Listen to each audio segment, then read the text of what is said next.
Sebuah proyek mercusuar yang kini tampak seperti kapal tanpa nahoda.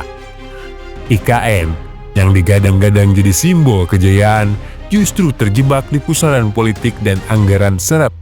Antara warisan ambisius dan realitas keuangan babak belur. Apakah ini masa depan atau hanya monumen kebijakan setengah matang?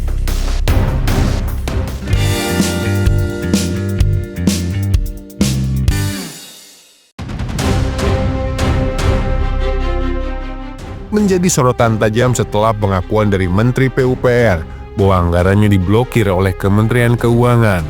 Bagi yang sejak awal skeptis, pengakuan ini bagai hujan di tengah kemarau panjang. Mereka bersorak, merasa telah menemukan bukti bahwa proyek ini memang dipaksakan. Bahkan saat keuangan negara tengah megap-megap. Tapi, benarkah IKN tinggal menunggu vonis akhir?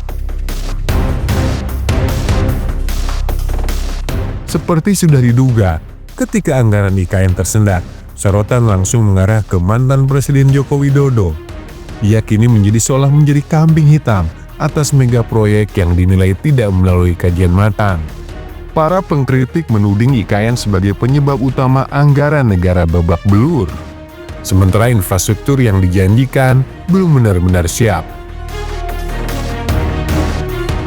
Tapi di sisi lain, Presiden terpilih Prabowo Subianto kini menghadapi dilema, melanjutkan proyek warisan ini dengan segala keterbatasan anggaran atau menghentikannya, dan dapat sorakan gembira dari mereka yang sejak awal menolak proyek ini. Sementara itu, netizen seperti biasa tak mau ketinggalan berkomentar. Ada yang bersyukur anggaran IKN dipangkas. Ada pula yang berdoa agar proyek ini tetap berlanjut, meski dengan efisiensi ketat. Di era Prabowo, kebijakan efisiensi menjadi tajuk utama. Tak hanya IKN, berbagai proyek strategis nasional pun masuk daftar evaluasi. Apalagi sang presiden baru punya agenda besar, makan bergizi gratis untuk rakyat sebagai legasi politiknya.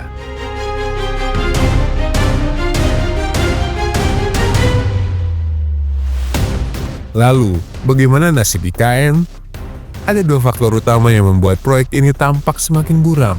Pertama, rencana pemindahan ASN yang dijadwalkan Januari 2025 tak jadi terlaksana. Alasannya, infrastruktur tempat tinggal belum siap, sementara konsolidasi kementerian masih berantakan. Kedua, masalah klasik, anggaran. Tanpa suntikan dana segar, proyek ini berpotensi mangkrak dan menjadi monumen ambisi yang gagal. Pengamat menilai pemindahan ibu kota bukan prioritas, terutama di tengah kondisi ekonomi yang lesu.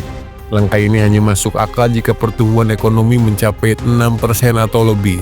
Sayangnya, saat ini angka itu masih berkutat di kisaran 4-5%. Pindah ibu kota bukan sekedar memindahkan gedung dan kantor. Ia butuh waktu puluhan tahun dan biaya triliunan rupiah. Tanpa perencanaan yang matang dan eksekusi yang cermat, proyek ini bisa berubah dari impian indah menjadi beban negara. Daripada terus mencari kambing hitam atau bersorak atas kemunduran sebuah proyek, mungkin lebih baik mendoakan yang terbaik. Toh, nasi sudah menjadi bubur. Kini pertanyaannya, apakah bubur ini bisa diolah menjadi sajian yang tetap lezat, ataukah dibiarkan dingin tak tersentuh? Jangan terlalu mencintai pemimpin hingga buta. Jangan pula terlalu membenci hingga menutup mata. Sebab dalam politik, cinta dan benci seringkali hanya dipisahkan oleh kepentingan. Hari ini mengutuk, besok bisa memuja.